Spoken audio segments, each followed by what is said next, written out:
नमस्कार दोस्तों, स्वागत है आप सभी का आपके अपने यूट्यूब चैनल जिसका नाम है MPCS।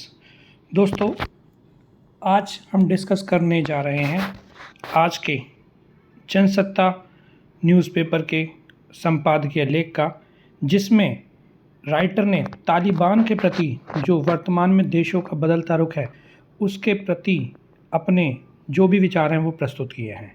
यह टॉपिक हमारे पेपर GS2 के लिहाज से अत्यंत महत्वपूर्ण है। तो दोस्तों, बिना देरी किए हुए शुरुआत करते हैं अपने डिस्कशन की।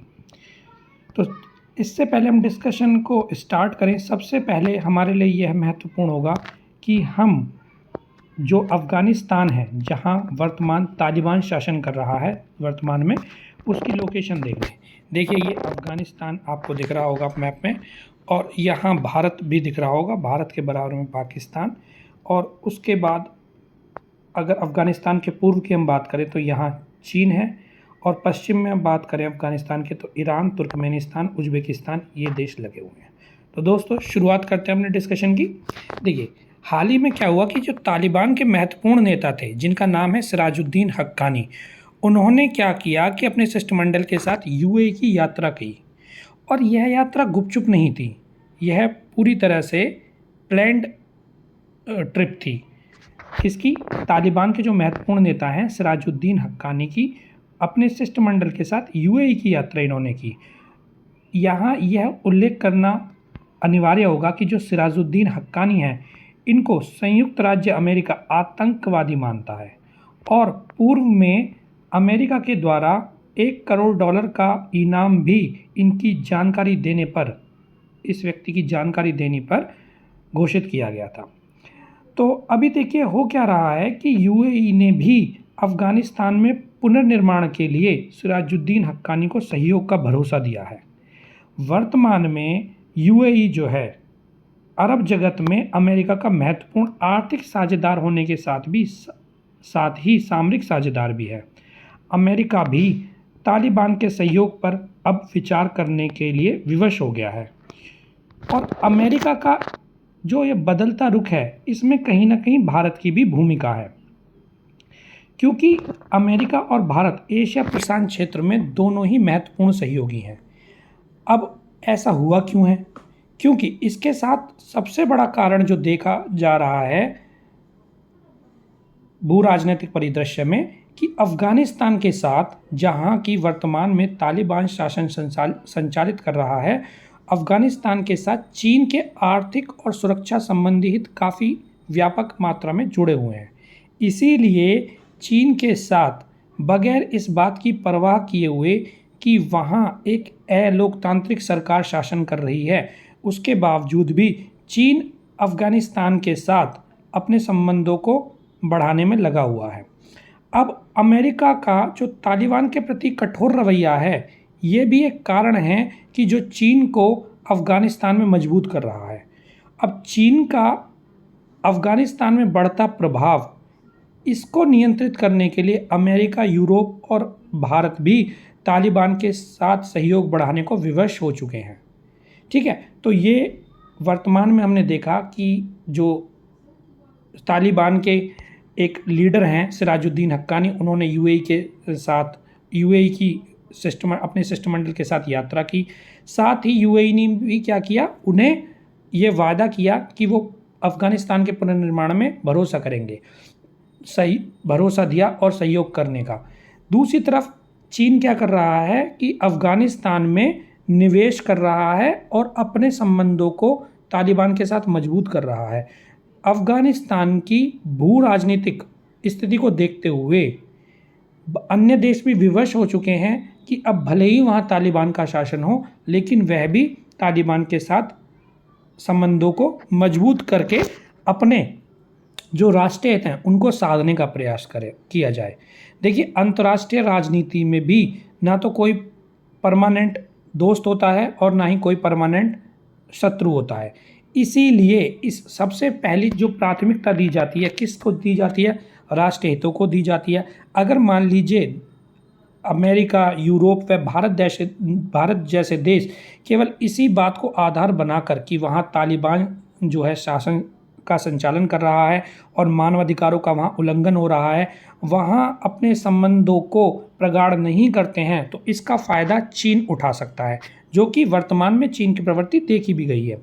तो इसीलिए भारत, अमेरिका, यूरोप भी तालिबान के साथ सहयोग बढ़ाने को विवश हो चुके हैं। अब अगर अमेरिका और यूरोप की बात करें तो देखिए, इनकी एक प्रवृत्ति, ये दुनिया को ऐसा दिखाते हैं, ठीक है, और कि भाई हम लोकतंत्र के, समानता के, स्वतंत्रता के और मानवाधिकार के प्रति बहुत ज़्यादा सजग हैं। इनके प्रति हमारी बहुत बड़ी प्रतिबद्धता है। कहीं हालांकि ये भी अपने हितों को साधने के लिए अन्य समय समय पर अपनी विचारधारा के विपरीत भी कदम उठाते हैं।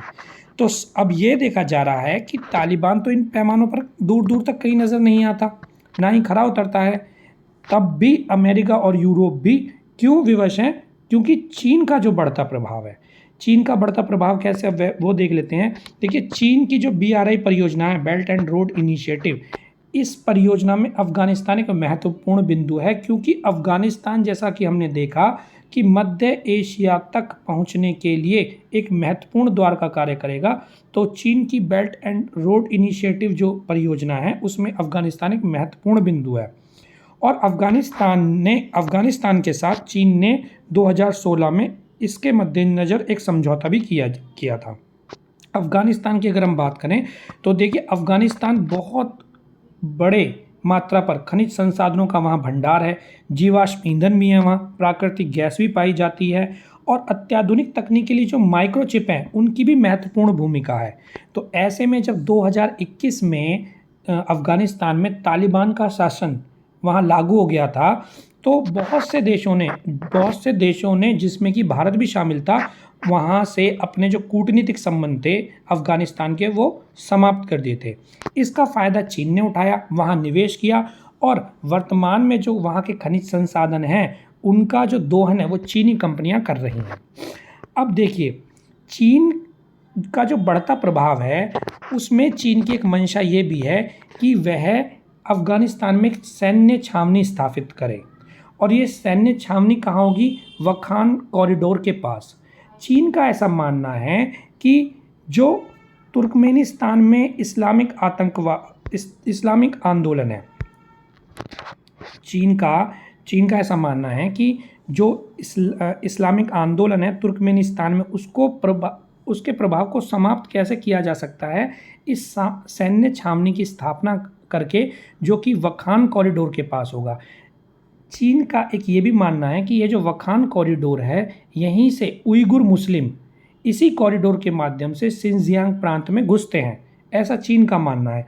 तो इससे क्या होगा कि अगर अफगानिस्तान में यह सैन्य छावनी स्थापित कर लेता है, तो तुर्कमेनिस्तान से आने वाले जो उइगुर मुस्लिम हैं, तो उन पर लगाम लगाई जा सकेगी, और ये जो तुर्कमेनिस्तान में इस्लामिक आंदोलन है उसके प्रभाव को भी समाप्त किया जा सकेगा। अब इस समस्या के समाधान के लिए ही चीन क्या है, तालिबान से रिश्ते मजबूत कर रहा है, और इन मजबूत रिश्तों के लिए चीन ने क्या है, तालिबान के साथ लाखों डॉलर के व्यापारिक समझौते किए हैं, और तालिबान को अफगानिस्तान के रूप में आधिकारिक मान्यता दी है। किसने? चीन ने। अब अगर बात करें कि चीन का जो बढ़ता प्रभाव है वह अमेरिका और उसके जो सहयोगी देश हैं, चाहे वो यूरोप हो चाहे वो भारत हो, उनके लिए चिंता का विषय है। भारत के सामरिक हितों के भी यह विरुद्ध है कि अफगानिस्तान में चीन की आक्रामक और अत्यंत जो सक्रिय भूमिका है वो देखी जाए। देखिए, इससे क्या होगा, क्योंकि इससे कई परियोजनाओं पर नकारात्मक प्रभाव भी पड़ सकता है, जैसे कि एक गैस पाइपलाइन, प्राकृतिक गैस पाइपलाइन का निर्माण 4 देशों द्वारा मिलकर किया जा रहा है, जिसे हम तापी परियोजना कहते हैं, जिसमें कि तुर्कमेनिस्तान, अफगानिस्तान, पाकिस्तान और भारत सम्मिलित हैं। तो इस परियोजना पर भी नकारात्मक प्रभाव पड़ सकता है, क्योंकि चीन की मंशा क्या है कि वो इस परियोजना को बाधित करे और रूस और ईरान के साथ इस प्राकृतिक गैस का दोहन करके दक्षिण एशिया देशों को पहुंचाए। अब चीन, रूस और ईरान की अगर साझेदारी होती है तो इस क्षेत्र में ये अमेरिका के हितों के विरुद्ध होगा, और इन चीन, रूस और ईरान पर ही सैन्य बढ़त बढ़ाने के लिए मध्य एशिया में अमेरिका अपनी सैन्य उपस्थिति दर्ज कराने की भी मंशा भी रखता है। तो अगर मान लीजिए, अगर हम समग्र तौर पर देखते हैं कि अफ़गानिस्तान में अगर वर्तमान में तालिबान का शासन भी है, तब भी बाकी देश मजबूर क्यों हैं उसके साथ संबंधों को बढ़ाने के लिए? क्योंकि उसका अगर ऐसा नहीं होगा तो उसका जो फ़ायदा है वो चीन उठा लेगा, और चीन ज़्यादातर देशों के लिए क्या है, सामरिक और आर्थिक चुनौतियां पेश करता है। तालिबान के वर्तमान में जो हालत हैं उनके पर अगर नज़र डालें तो देखिए, महिलाओं के मानवाधिकारों का वहाँ व्यापक पैमाने पर उल्लंघन हो रहा है, नागरिक अधिकारों का भी उल्लंघन हो रहा है, आम जनता गरीबी से एकदम त्रस्त हो चुकी है, वहाँ निरंकुश शासन देखा जा रहा है तालिबान के द्वारा, ठीक है। व्यापारिक, शैक्षणिक और संवैधानिक जो संस्थान थे वो बंद हो चुके हैं, और वहाँ आजीविका का संकट भी लोगों के सामने देखा जा रहा है। तो वर्तमान में तालिबान की ऐसी स्थिति है, ऊपर से निरंकुश शासन है, लेकिन फिर भी क्योंकि अफ़गानिस्तान का एक भू रणनीतिक जो महत्व है वह किसी से छिपा नहीं है, और तालिबान के विरुद्ध कोई प्रतिरोध की आवाज़ भी नहीं नज़र आती, जिससे कि ऐसा कोई उम्मीद की जाए या आशा की जाए कि आने वाले समय में जो तालिबान है उसको सत्ता से बेदखल किया जा सकता है, ऐसी भी कोई उम्मीद दूर दूर तक नज़र नहीं आती। तो अतः तालिबान से सहयोग बढ़ाकर ही अफ़गानिस्तान में अपने हितों की सुरक्षा की जा सकती है, ऐसा वर्तमान में भारत सहित अमेरिका के अन्य सहयोगियों को समझ में आ चुका है। शासन व्यवस्था में सुधार की उम्मीद की जा सकती है अगर संबंध सामान्य हो जाते हैं किसी भी देश के तालिबान के साथ।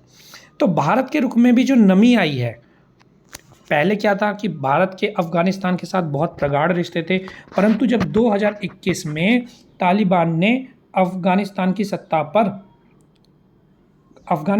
सत्ता का अतिक्रमण करके स्वयं का शासन वहाँ स्थापित कर लिया, तो भारत सहित बहुत सारे देश थे जिन्होंने अफ़गानिस्तान से अपने कूटनीतिक संबंधों को समाप्त कर लिया था। लेकिन भारत के रुख में भी वर्तमान में नमी देखी जा रही है। इसका उदाहरण अगर देखा जाए तो 26 जनवरी को संयुक्त अरब अमीरात में भारतीय दूतावास में जब गणतंत्र दिवस समारोह का आयोजन किया गया था, तो वहाँ अफ़गानिस्तान के जो कार्यवाहक दूत थे बदरुद्दीन हक्कानी, उनको आमंत्रित किया गया था। तो ये एक बहुत बड़ा एग्जाम्पल है जिससे कि हम ये कह सकते हैं कि भारत के रुख में भी नमी देखी जा रही है तालिबान को लेकर।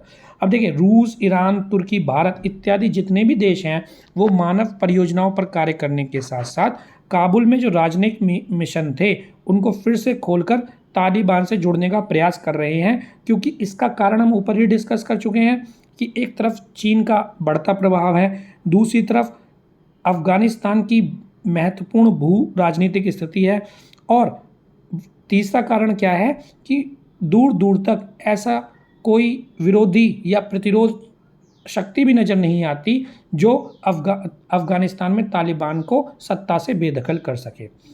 तो राइटर ये कह रहे हैं कि देखिए, बदलती जो राजनीतिक परिस्थितियां हैं उसमें मानवाधिकार पीछे छूट चुके हैं, है ना, क्योंकि अफ़गानिस्तान के अंतर्गत तालिबान ने मानव अधिकारों को व्यापक पैमाने पर क्षति पहुंचाई है। वहाँ जनता की जो हालत है, आजीविका को लेकर हो, चाहे वो भोजन को लेकर हो, स्वास्थ्य को लेकर हो, वो बहुत ज़्यादा एक तरह से निम्न स्तर की हो चुकी है। लेकिन इसके बावजूद भी सारे देश अब तालिबान के साथ ही संबंधों को सामान्य करने के लिए विवश हो चुके हैं। इसका कारण क्या है? क्योंकि बदलती राजनीतिक परिस्थितियों में आर्थिक और सामरिक जो प्रतिबद्धताएं हैं वो महत्वपूर्ण हो गई हैं, बजाय किसके? मानवाधिकारों के। तो दोस्तों, ये टॉपिक जीएस पेपर 2 के लिहाज से अत्यंत इम्पॉर्टेंट है, क्योंकि यहाँ कुछ ऐसा अलग देखने को मिल रहा है जो कि विगत वर्षों में विभिन्न देशों की मान्यताओं के विपरीत था। क्योंकि किसी भी देश की यह मंशा नहीं थी कि वह तालिबान को समर्थन देंगे अगर अफ़गानिस्तान में उनका शासन व्याप्त हो जाता है तो। परंतु क्या कारण थे कि देश आज तालिबान के साथ भी संबंधों को प्रगाढ़ करने के लिए आतुर दिख रहे हैं, वो हमने यहाँ डिस्कस किया। और उम्मीद है कि जीएस पेपर 2 के जो भी हमारे इस टॉपिक से संबंधित क्वेश्चन बन सकते हैं, उनमें ये डिस्कशन आपको बहुत हेल्प करेगा। जल्दी एक नए टॉपिक के साथ आपसे पुनः मुलाकात होगी। तब तक पढ़ते रहिए और अपने सपनों की तरफ बढ़ते रहिए। जय हिंद।